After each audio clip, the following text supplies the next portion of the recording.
Is share holders fund, जिसे हम equity भी कहते हैं, and another one is your, जिसे हम इक्विटी भी कहते हैं, another one is non current liability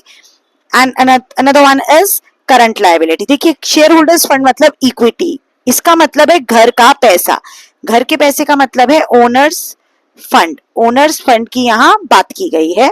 और ओनर्स फंड की अगर मैं बात करूं तो इसमें हमारे पास आ जाता है जो पैसा हमने कैपिटल शेयर से रेज किया है, शेयर कैपिटल, और जितना पैसा हमने रिजर्व्स और सरप्लस में डाला है वो पैसा इसके अंदर हमारा आ जाता है।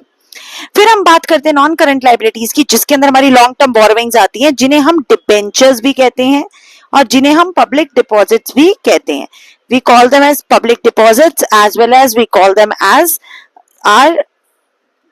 डिपॉजिट्स, या फिर आप इसे डिबेंचर्स का नाम भी दे सकते हैं, आप इसे डिबेंचर्स भी इजीली कह सकते हैं।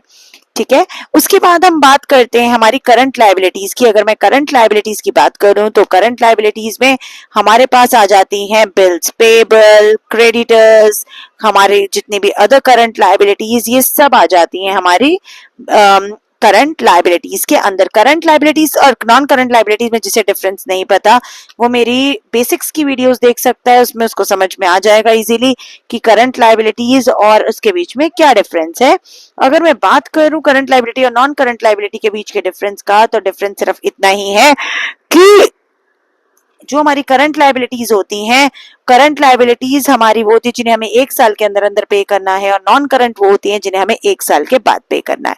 यहाँ आप लिख सकते हैं डिबेंचर्स भी आ जाएंगे, या लॉन्ग टर्म में हम अपने पास यहाँ बैंक लोन भी ले सकते हैं।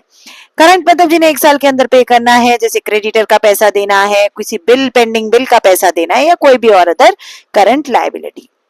आइए बात करते हैं एसेट साइड की। अगर हम एसेट साइड की बात करें तो वो भी ब्रॉडर 2 क्लासिफिकेशंस है, एक नॉन करंट एसेट्स और एक हमारी आ गई current assets. Non current assets, non current का यहाँ भी वही मतलब है जिन्हें हम 1 साल के बाद कभी भी कैश में कन्वर्ट कर सकते हैं, और करंट मतलब जिन्हें हम कभी भी 1 साल के अंदर कैश में कन्वर्ट कर सकते हैं। नॉन करंट में हमारे पास आ जाता है इंटैंजिबल और टैंजिबल एसेट्स, जिसके अंदर हमारे पास आ जाता है tangible fixed assets and intangible fixed assets. जैसे कि इनटैंजिबल में आपको पता है हमारे पास बहुत सारे एग्जांपल्स हैं। इनटैंजिबल फिक्स्ड एसेट्स में आप गुडविल ले सकते हैं, ट्रेडमार्क्स ले सकते हैं, पेटेंट्स ले सकते हैं, और टैंजिबल फिक्स्ड एसेट्स में तो आपके पास और भी बहुत सारे एग्जांपल्स हैं, जैसे मशीनरी हो गया, प्लांट हो गया, बिल्डिंग हो गया, ये सारी एसेट्स आप इसके अंदर बहुत इजीली ले सकते हैं। अगर हम करंट एसेट की बात करें तो करंट एसेट्स में हमारे पास आ जाती है वो एसेट जिसे हम 1 साल के अंदर कभी भी कैश में कन्वर्ट कर सकते हैं, जैसे कि हो गए आपके debtors, cash and cash equivalents, हमारे शॉर्ट टर्म इन्वेस्टमेंट्स, जो 1 साल के